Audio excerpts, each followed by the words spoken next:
Abdul dan ayahnya masih berada di Museum Nasional Jakarta untuk melihat pameran mengenang kejayaan masa lalu.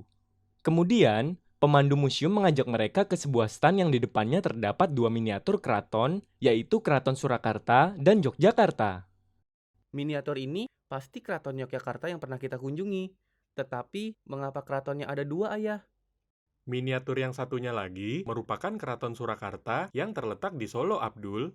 Adanya dua keraton tersebut akibat adanya perpecahan di dalam Kesultanan Mataram yang masih memiliki keterkaitan dengan kesultanan sebelumnya, yaitu Kesultanan Demak.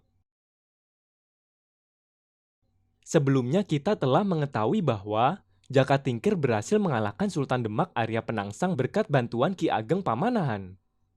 Kemudian, Jaka Tingkir memindahkan Kesultanan Demak ke wilayah Pajang dan mengubah namanya menjadi Kesultanan Pajang.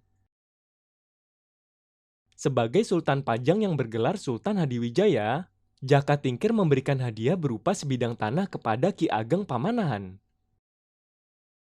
Tanah tersebut dahulu merupakan kerajaan Mataram kuno.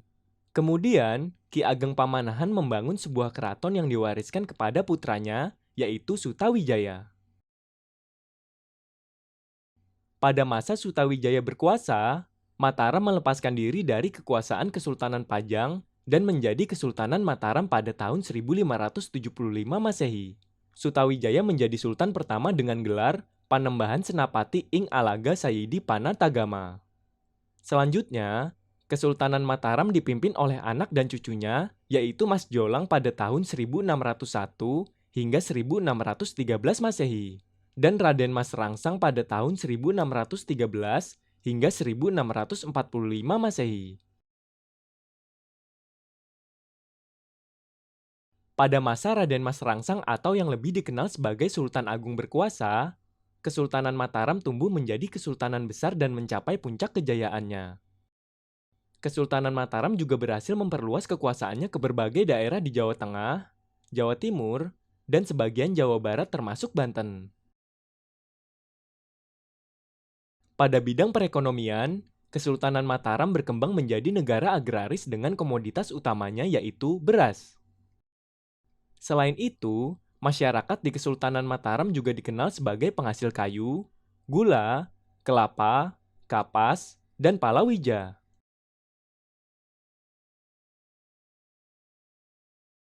Kebudayaan yang berkembang di Kesultanan Mataram yaitu seni bangunan, seni ukir, dan seni lukis. Peninggalan kebudayaan yang masih dapat ditemui saat ini yaitu gapura, istana, dan tempat ibadah.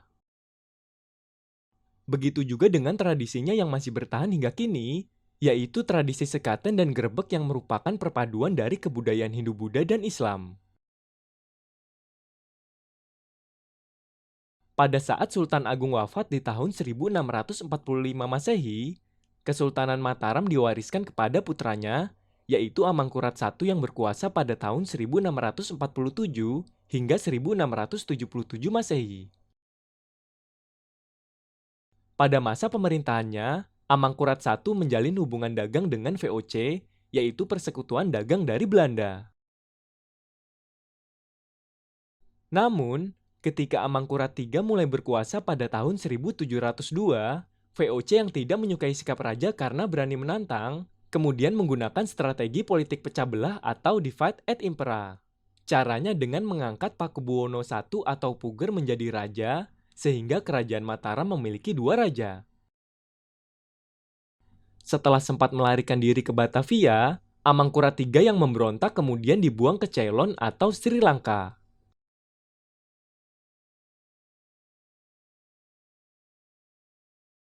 Kekacauan politik di kerajaan Mataram baru dapat diselesaikan pada masa pemerintahan Pakubuwono III setelah penandatanganan perjanjian Giyanti di desa Giyanti, Karanganyar, Jawa Tengah pada tanggal 13 Februari 1755.